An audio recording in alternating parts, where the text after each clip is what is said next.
circunstâncias dizem sobre você, sobre nós. E isso muitas vezes nos prende. E a gente segura aquela informação e se prende a ela. E não se permite mudar pelo Senhor. Eu sou Roberto, né? Por dizer, eu sou preguiçoso mesmo.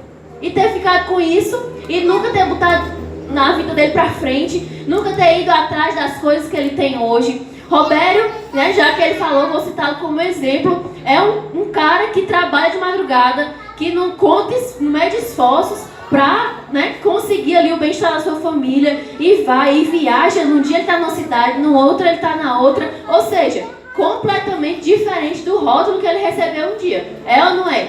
Então a gente precisa, meu povo, pegar esse rótulo e entender que não é uma coisa que o Senhor disse ao teu respeito. Sabe, alguém um dia apontou o dedo e disse, não começa nada, ou não termina nada do que começa. E será que a gente precisa passar a vida toda sem terminar aquilo que a gente começa? Começa a fazer um curso, não consegue terminar porque está preso a rótulo. Começa uma faculdade, não consegue ir até o fim porque está preso. E começa a trabalhar e de repente larga o emprego, né, sem um motivo aparente porque está preso àquilo que alguém disse um dia, que você não termina as coisas que você começa. A gente precisa pegar esse rótulo e entregar ao Senhor e receber do Senhor o que Ele diz ao nosso respeito. Sabe, o Senhor, você sabia que o Senhor tem uma opinião sobre ti? Que o Senhor tem uma característica que Ele diz sobre você? Que Ele tem uma opinião, que o Espírito Santo é uma pessoa? Você já pensou nisso? Do jeito que essa pessoa que está aí do seu lado, que você bate, belisca, arranca, né? Puxa o cabelo. O Senhor não é de carne e osso, mas Ele é uma pessoa que se move, que pensa, que tem gosto, e Ele tem uma opinião ao teu respeito. E às vezes a gente passa a vida toda presa à opinião que não é a que o Senhor tem sobre nós. E esse mesmo Jacó, que o Timóteo usou como exemplo de um cara que se fechou no medo e um dia rompeu. Esse mesmo Jacó, por causa de uma coisa que ele fez lá na juventude dele, ele ficou conhecido como o enganador. O nome Jacó significa o enganador. Você sabia disso? Aquele que engana. E ele passou a vida, né, com esse rótulo de o enganador. E aí eu não vou contar porque é uma história longa, mas ele passa a vida inteira, aliás, grande parte da sua vida com esse rótulo, o enganador. E por onde ele passava, lá vem o enganador. E ia fechar um negócio, não vou fechar negócio com você, porque você é o enganador. E a vida inteira. Só que em uma época da vida dele, ele teve um encontro com o Senhor. E talvez pela primeira vez na sua vida, ele se abriu à transformação. Ele abriu mão daquele rótulo que lhe colocaram um dia. E ele entregou para Deus e decidiu ser transformado. E naquela ocasião, o Senhor olha para ele e diz, a partir de hoje, você não se chamará mais Jacó, o enganador. O seu nome, a partir de hoje, será Israel, que significa o príncipe do Senhor. Olha que coisa linda acontece quando a gente pega o nosso rótulo, sabe, que as pessoas colocaram, e entrega para o Senhor e diz, Senhor, coloque sobre mim a sua opinião, a opinião do Senhor, o que o Senhor tem a dizer ao meu respeito, porque aquilo que Deus tem para dizer ao nosso respeito, muitas vezes não é o que a gente é na hora, mas é o que a gente vai passar a ser um dia. Sabe, o Senhor olha lá para frente e diz, olha, eu vejo a Fernanda lá na frente, uma ministra do Evangelho do Senhor, uma pregadora da palavra, o Moacir, um evangelista, a Luziane, uma pregadora, e o Senhor olha lá na frente e vê o nosso futuro, porque a palavra de Deus diz que o Senhor não vê como o homem vê, porque o Senhor vê o nosso coração. O homem vê o que tem por fora, o Senhor vê o que está por dentro. E o Senhor olha lá para o teu futuro e diz, lá vem, não é mais Jacó, o enganador, mas é Israel, o príncipe do Senhor. Permita que o Senhor mude o seu rótulo. Não se prenda àquilo que o inimigo disse um dia que você era. A palavra do Senhor diz, esquecendo-me das coisas que para trás ficaram, sigo avançando para o alvo. Você entende que para seguir, você precisa esquecer? Precisa deixar. Lembra da bagagem que a gente falou lá no começo? que não dá para passar, não dá para você ir para uma viagem levando tudo que tem dentro da sua casa. Você precisa ir deixando algumas coisas pelo caminho, algumas memórias que não são aquilo que o Senhor tem para ti, algumas mágoas que alcançaram teu coração, mas que não é o que o Senhor tem para você, que o seu coração não foi feito para carregar mágoa, tristeza, rancor, inveja, não foi. O teu coração foi feito para ser templo do Espírito Santo, para ser morada de um Deus que é lindo, sabe? E onde o Senhor está, só há amor, tem paz, sabe, tem alegria, não tem lugar para aquele que não presta. E o Senhor te desafia nessa noite: esqueça dessas coisas, deixe para trás o seu passado, o seu rótulo, aquilo que um dia disseram sobre ti, e prossiga para o alvo, que é Jesus Cristo. Amém? Glória a Deus. Glória a Deus, gente. Então aqui a gente fecha um resumo do que você precisa esquecer. Primeiro, pecado. Segundo, o medo. Terceiro, rótulos. São 3 coisas que são necessárias que sejam esquecidas nas nossas vidas. Você não é obrigado a passar a vida pecando o mesmo pecado. Jesus é o Filho de Deus que te liberta. A Bíblia diz: se pois o Filho te libertar, verdadeiramente sereis livres. O verdadeiro amor lança fora todo medo. E o Senhor tem opinião sobre você. Esqueça o pecado, esqueça o medo e esqueça o rótulo que colocaram em ti. Na tua frente está a possibilidade de recomeçar. Jesus é o Filho de Deus que veio do céu para recomeçar uma nova obra na nossa vida, para jogar fora as velhas coisas, o velho jeito de ser, as velhas opiniões, as velhas doenças, as velhas amarras. E ele diz: começa de novo, meu filho, começa de novo, minha filha, em nome de Jesus. Amém?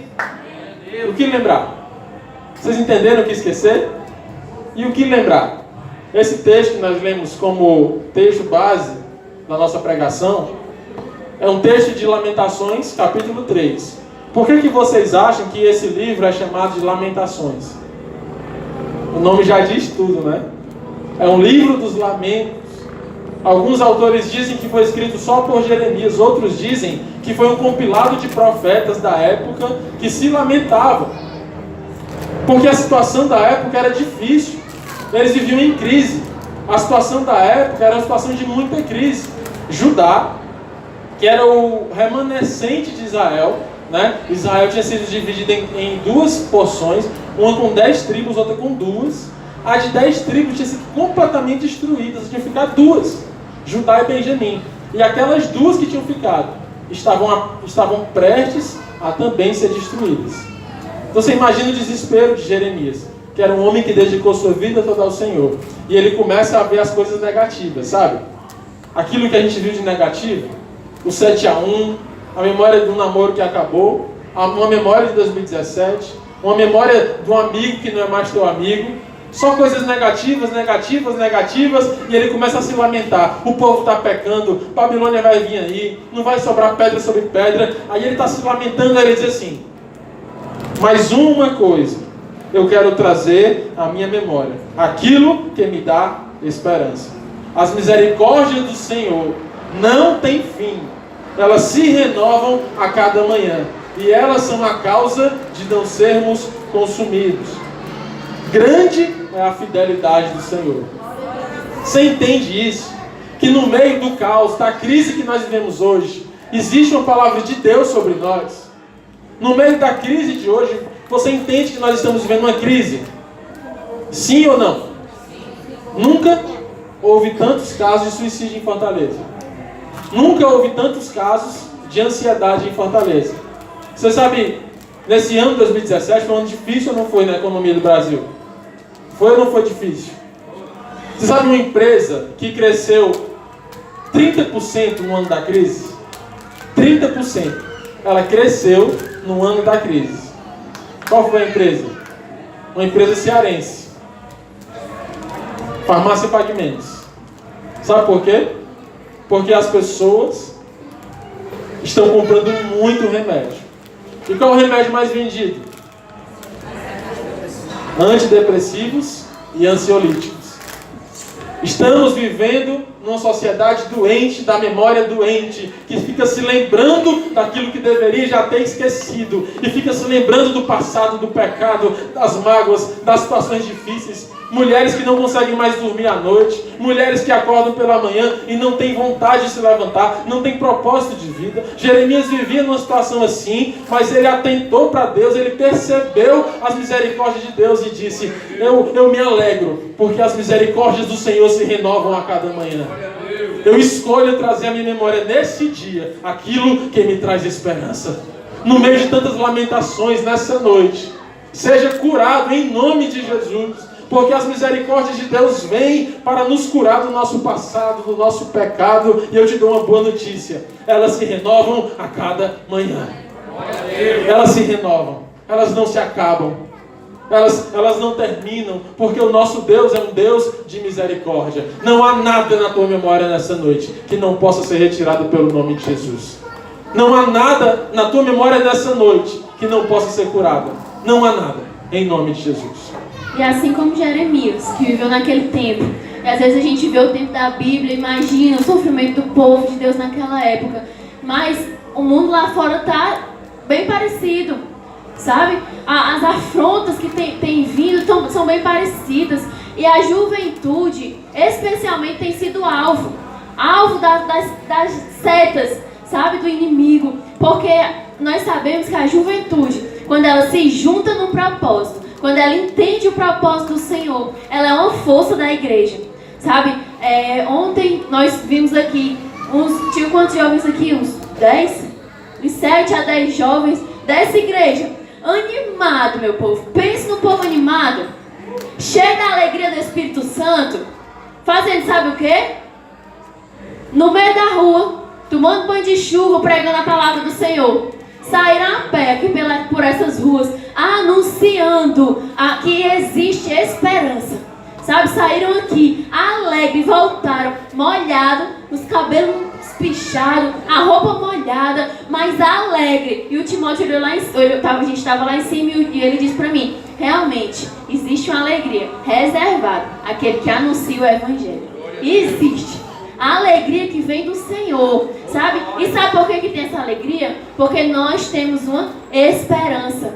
Porque assim como Jeremias olhou para o mundo à sua volta, que estava tudo caos, tudo se acabando, tudo se destruindo, e ele conseguiu encontrar no Senhor a esperança e dizer: eu me lembro de uma coisa que me dá esperança, que é o Senhor. Assim nós, aqui nesse mundo que está louco, sabe? Jovens se acabando em droga, muitos casos de suicídio de jovem. E eu disse: Timóteo, de novo a gente vai falar de suicídio no Colisão. Ele: de novo, porque é assustador o tanto de jovem de classe média alta, que tem se suicidando, ou às vezes tentando, graças a Deus não consegue, mas é grande o número. E a gente precisa ser uma voz que se levanta e diz: não é assim. Existe sim uma esperança, existe sim um propósito, sabe? Porque eu penso que os jovens olham para essa vida e parece que não tem sentido, sabe? Às vezes um jovem que um dia foi uma criança que teve de tudo, teve o melhor videogame, teve as melhores roupas,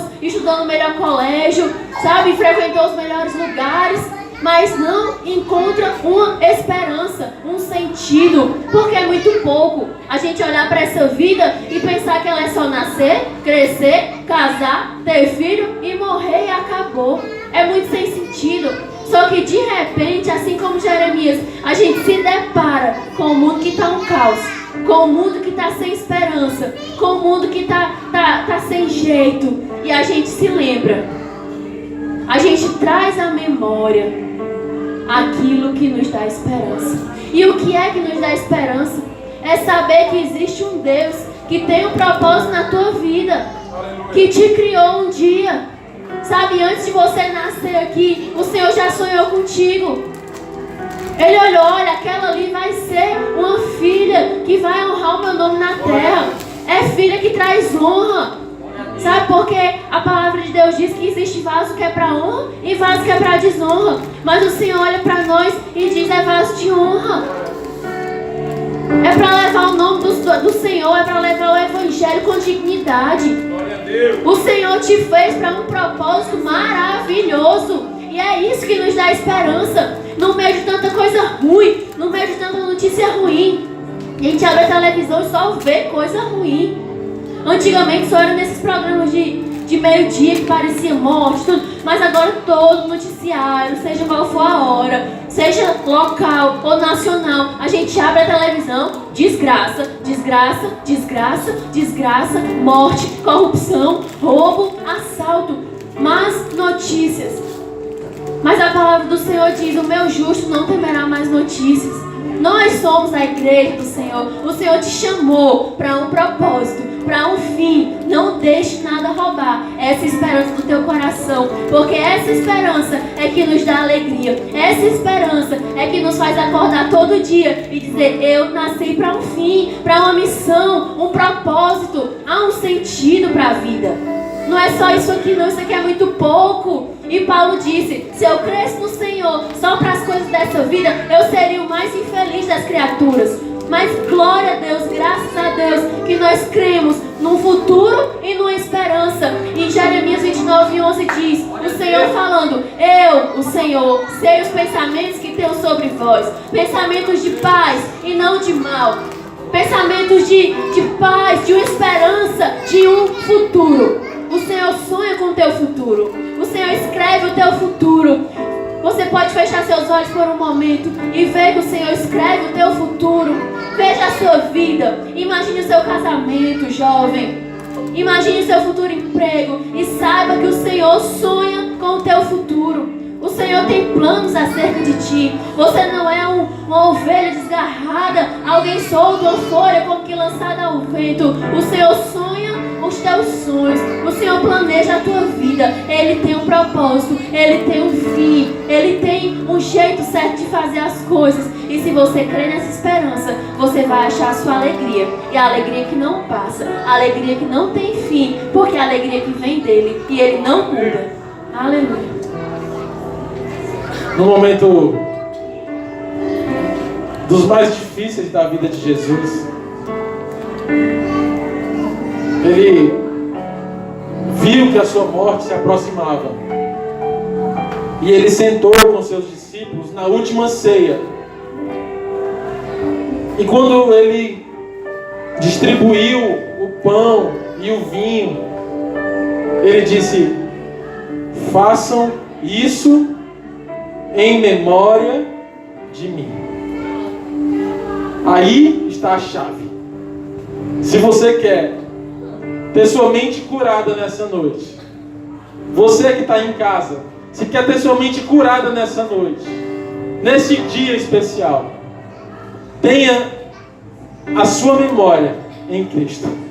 Viva na memória de Cristo, porque Ele é a verdade. Cristo em nós, a esperança da glória.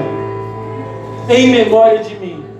A memória de Cristo, a memória do seu sacrifício, a memória da sua vitória na cruz, a memória dos seus milagres, a memória da sua alegria, a memória da sua força de viver. Nos traz cura nessa noite sobre todo jovem. E não há nada que impeça você de sair daqui nessa noite completamente livre, completamente mudado, escrevendo uma nova história, deixando para trás as velhas coisas e sendo cheio do Espírito de Deus. Não há nada que te impeça, não há amarra, não há pecado, não há dor, não há medo, não há abuso, não há trauma do passado que possa te segurar na presença de Jesus, porque Ele vem com todo amor, retirando as coisas velhas e nos devolvendo a esperança de viver. Quem está disposto a essa oração nessa noite? Glória a Deus. Que Deus abençoe vocês em nome de Jesus. Vamos ficar de pé. Aleluia.